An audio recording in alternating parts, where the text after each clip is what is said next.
Welcome back to another episode of Chatty Chit Chats with ChattyMuva.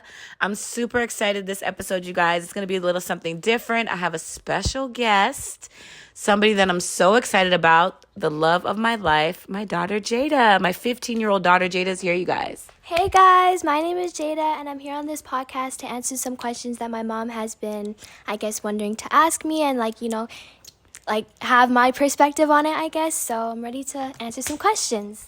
Yes, she's so soft-spoken, you guys. We're like literally the opposite in so many ways. She's so calm, reserved.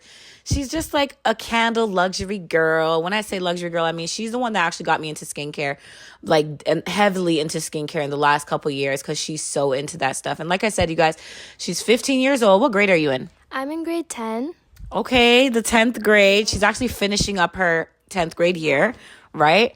Okay, so what I'm going to do is be asking some questions so that we can get a teenage perspective on these things, and also to kind of show parents that it's okay to open up those doors and discuss things that may seem scary, hard, or just not something that you really want to get into. But it's important to make sure we have these conversations with our kids. And me and Jada have these type of sessions all the time. I was like, let's just do this live and let's just make it a public thing. And she agreed. So here we are. So we're going to get right into the questions. Before we do you want to say anything? Do you want to shout out your page? Do you want to, anything you want to say? I'm going to keep that secretive, but just know that I'm just glad to be here to answer some questions and, you guys just hear our thoughts.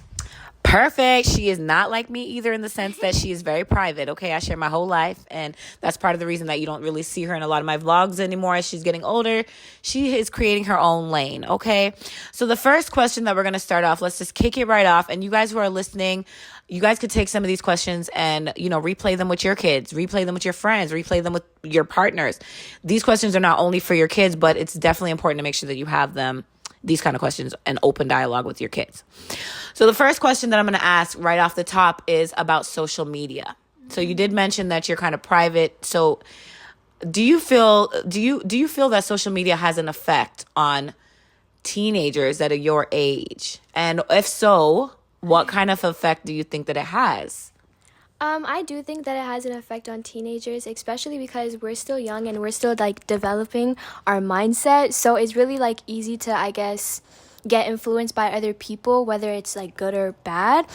And usually I feel like it will affect them on a bad way, I guess I would say, because I know there's a thing of kids wanting to grow up very fast and stuff like that. So I feel like if you did want to have social media and get influenced by other people, you do need to have a strong mindset to really know yourself and how you are, and not just follow other people's footsteps.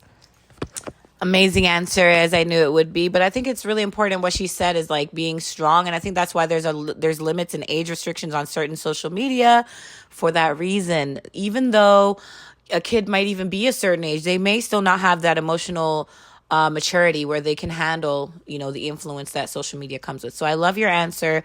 Amazing answer. And yeah, I agree. I think even for adults, it affects anybody who's not strong. So it's not even just a teenager. Okay, let's get into the next question. So the next question is, do you feel like you're really critical of yourself in any sense?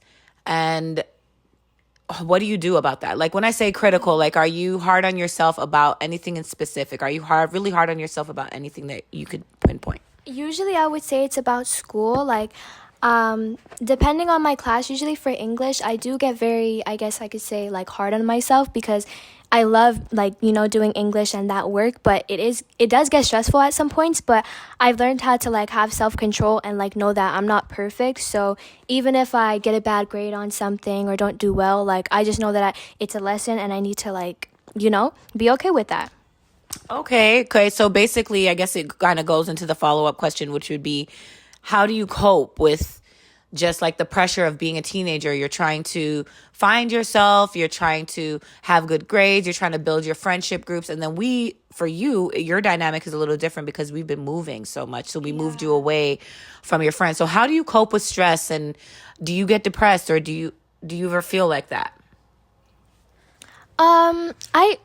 It's an on and off thing. I can't necessarily say I'm depressed, but obviously sadness comes and goes all the time. So I would say how I cope with it is honestly, I just live my life. Like, it's not something specific. If I'm being real, I can't be like, oh, I read books or I do this. Like, I just live. You know what I mean? Like, I can't really pinpoint on a specific thing that helps me cope. Okay, so would you say that so when you're having your bad days, is there anything that you do that makes you feel a little better, or you just kind of push through it and allow yourself to feel that, or how do you cope with that?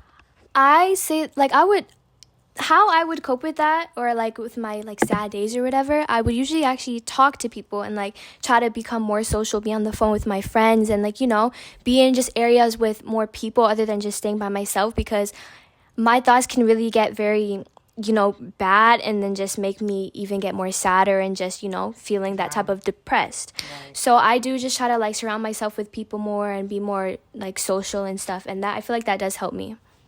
Okay, good. Yeah, I think it's just so interesting hearing like your answers. And I think that a lot of parents and adults overall just dismiss the feelings of teenagers like, oh, they're a teenager, they're just going through those growth pains and they'll be fine. They're this, I remember I went through that when I was a teenager. But we have to really acknowledge that, first of all, we're in a different time and age.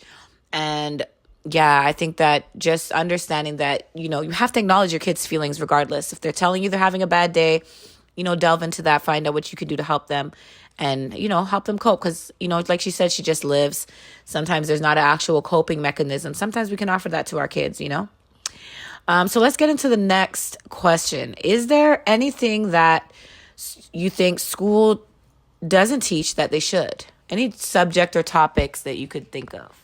Definitely how to stay financially stable, because in school, we learn math and like fractions and just boring stuff like that. Even though that could and probably does help you in your future, I feel like the main reason why people become homeless or like, have financially stable problems is because we don't learn that in school. And I feel like that is a big problem in our society, and I feel like we need to change that.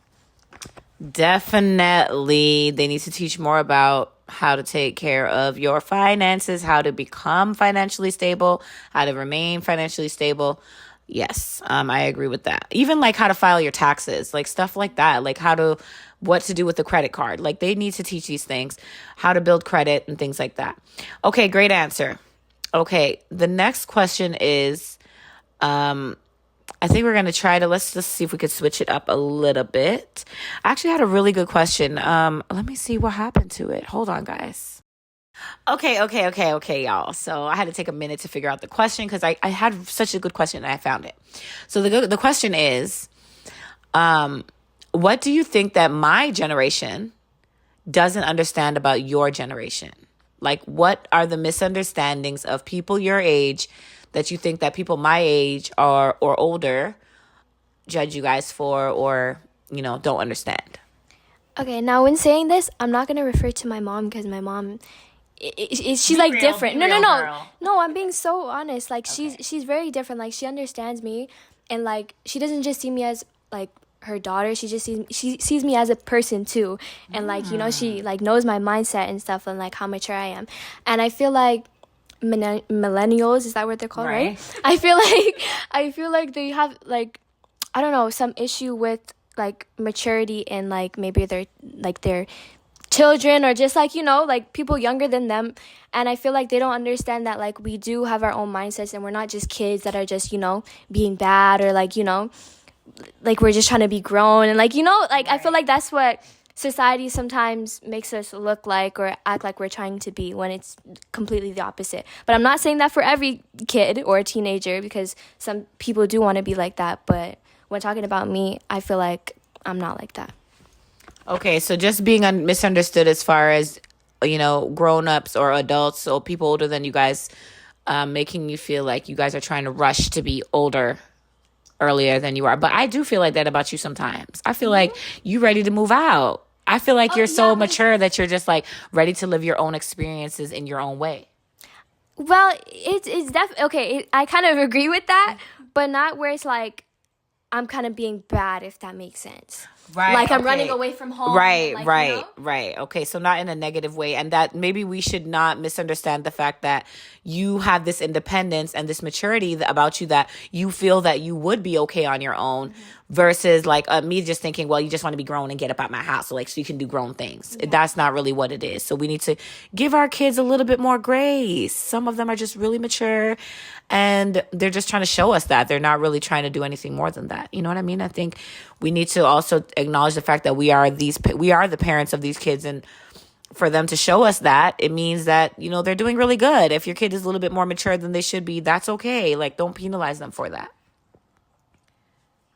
Okay, another really important question that I feel like I should have probably asked earlier. How do you and your friends talk about mental health, if you do? And how do you feel about talking about mental health overall? Is it like an open topic for you? Is it touchy? So yeah, 2 questions. Answer. Okay, so with me and my friends, like it really depends on my friends, but the ones I like go to school with and really talk to on the daily and see them on the daily, I don't really talk to them about my mental health, but with my one best friend, Deja, I do because Shout out to Deja. yeah, yeah, because I've known her for so long and like we just have like the best connection and friendship ever. So I feel so like it's just so easy to talk to her about my mental health, and yeah. And wait, sorry, what's the second question? I literally forgot. The second question was like, how do you feel about talking about mental health? Yeah, okay, so I'm fine with it, really. Like, if it's like a stranger asking me because, they just want to know, I'm totally fine with that because they probably want to, like, they need help within themselves. So I'm fine with that. I'm just fine with anybody really knowing how my mental health is and just speaking about it, so. Okay, good. I love that. Okay, so mental health for you and your friends to discuss it is not really a big deal. You guys are okay to discuss that. Okay, good. Yes. Okay, so the next question is, how would you describe your style? And do you feel like other teens are accepting of your style or critical of your style?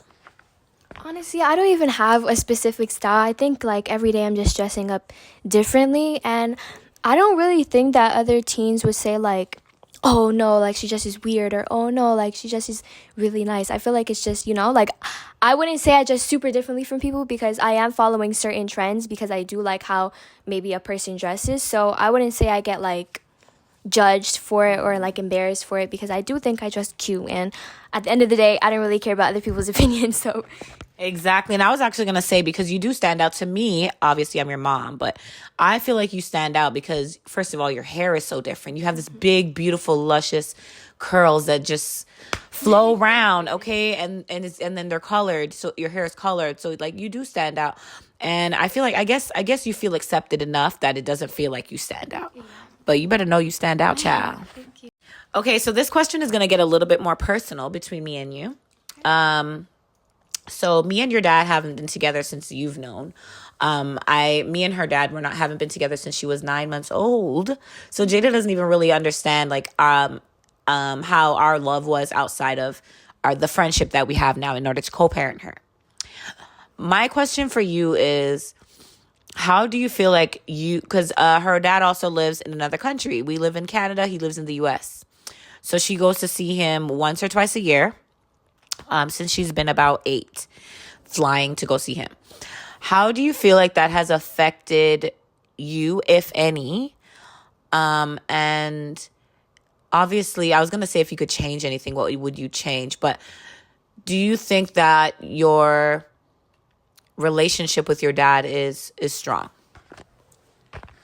I think that, okay, for the first question, I do think that it has affected me, but I would not say in a negative way. At first, when like I kind of like realized like, oh, like my mom and dad aren't together, I was kind of like confused in a way, but I wouldn't say it in a bad way.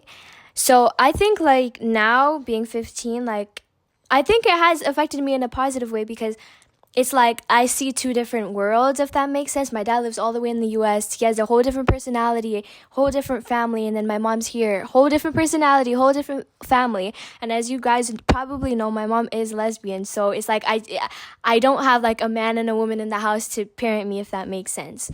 So I think it has affected me in a positive way. And for the second part, I do think me and my dad have a good connection. At first, it was kind of like awkward, I would say, or like uncomfortable because I just seen him as a man that was supposed to be my dad, and if I'm being honest, like that's how that's just how I felt. But now, visiting him more and like growing up and stuff, I do think that me and him have a good connection and just a good relationship overall. Okay. Yeah, of course. Of course, I think that for in the beginning, because she started traveling when she was 8 years old to see him and had not really seen him much before that outside of just, video calls or talking to him on the phone. She wasn't able to travel on her own until she was about 8. And so I think that obviously the first few trips was very awkward because she wouldn't see him for a whole year. Then she'd be right up in his face and he'd be wanting her to hug and kiss and just be lovey, loving like father and daughter. So it was awkward for her, but I love that, I love the connection that they have. And she touched on the fact that I'm in a lesbian marriage, which, I've been with, her stepmom since she was 6 years old. So from 6 to 15, this is pretty much what she knows as far as my relationships go. And that leads me into the next question, which is, how do you feel about me being in a same-sex marriage? And how has that affected you growing up? Honestly, I love it. I feel like even though like I've never really had that like father and mother in the same house type family, I feel like if it was, I still would have preferred the two women and then the daughter and then the family type of family, because I don't know, it just makes me feel more comfortable, and it just gives off more like, like I just love it. I don't know, I just love it. And then for the second question, I literally forgot. How do you feel about me being... Oh, like how do I feel about you basically liking women? Yeah. Honestly, I like men and women too. Not men and women, but like girls and boys. Sorry, girls and boys too. So I have no problem with it, and I don't want like people to think that, oh, I'm just like that because my mom likes women, and like, because some people have that type of mindset. It's not that. And I feel like my mom, her being like, her liking women, I feel like also helped me realize like, I don't know, it's not like I'm homophobic and like, those other people that are like, oh yeah, like that's weird, they're in the same sex relationship, that's right. weird. Like, it's not like that. I feel like my mindset is much more better, no offense, or open. sorry, because right. I know it's religion and like, but no. Okay. But yeah, like honestly, I have no problem with it, and I have no problem with it. Okay, good. Yeah. So I'm just going to kind of like add to what she said. She's definitely not homophobic, obviously. But yeah, I think that what she's trying to wrap it up to say is that, first of all, yes, she feels comfortable having two moms in the house, two women in the house, because it's basically all women in this house. We all got the same thing. No uncomfortableness. And for her, I think what she was trying to explain about the fact that she likes boys and girls as well, like she considers herself bisexual or fluid, I guess, at this time. And the reason that she's saying that it's not because I'm in a lesbian relationship is because what she's trying to say is, I feel like the reason that kids who come from same-sex relationships, you may see some of them a little bit more open in that area, is because they are growing up with the freedom to do that. They're not growing up in a home where they're restricted based off of what society wants, or they're not growing up with this traditional sense that it's man and woman only. It's whatever you like, whoever likes you, whatever you like, that's what you go for. Don't worry about what they look like. Don't worry about what society thinks. Don't worry about anything. And so I think that when you're in a same-sex relationship and you have children, we grow our children a little bit different, more open and more free to accepting and being okay with things. And then the religion piece, I don't really want, I think I'm going to say that for another episode. We're definitely not religious. We are spiritual people over here. We believe in ourselves. We believe in our higher selves. And that's basically it. And just being good and living, good. We all know right from wrong, and we don't need anything outside of that. So I think that's what she was trying to say. She also didn't want to offend anybody. But yeah, I think that just living my life openly and being in this same-sex marriage has allowed her to open up her, her own mind and to see what she likes for herself and know that it's okay to do that without being judged. So I think we're going to wrap it up with that question. I'm going to let Jada have her final thoughts. What do you want to say? This was such a great podcast, and this is my first ever podcast, so I would like definitely rate it a 10 out of 10. And it was just fun, like, talking about these things with my mom and kind of like, hearing her part of it and her hearing my part of it. And I feel like it does help us have a better mother and daughter relationship, especially since it's Mother's Day. Oh my God! Happy Mother's Day! I forgot. Oh my! I said Happy Mother's Day, chat. Happy Mother's Day to all the mothers that are listening, or mamas, mothers, whatever you are. Yes. Happy Mother's Day to all mothers, grandmas, I was gonna say grandpas. Yes, rest in peace to my grandma. Yes. And okay, do you have any final advice for teenagers or for parents or for both before we go? Honestly, for the parents, just please like let your children know that like you're able to like let your children know that you shouldn't be scared to talk to them, if that makes sense. And the teenagers, children, or whatever, don't be scared to like talk to your parents about anything. And if I guess if they aren't able to hear that from you or like hear how you feel, just keep trying, because you don't want to be put in a place where it's like, I want to do this but my parents don't like it, and I don't want to like break the rules, but that's just like so please, just parents, just please hear out your children, and children, please just communicate with your parents about how you feel about anything, and don't be scared to talk to them. Yes, and for those who may not have a parent who they can actually go to, because all parents are not supposed to be parents. Find that friend or lean on somebody, find that support system around you, because you need to make sure that you have support and that you are supported. And start writing and find other outlets that will help you cope with things if you're not able to talk to your parents. But I love what Jada had to say today. This was such a great episode. I probably will bring you back. Are you wanting to come back?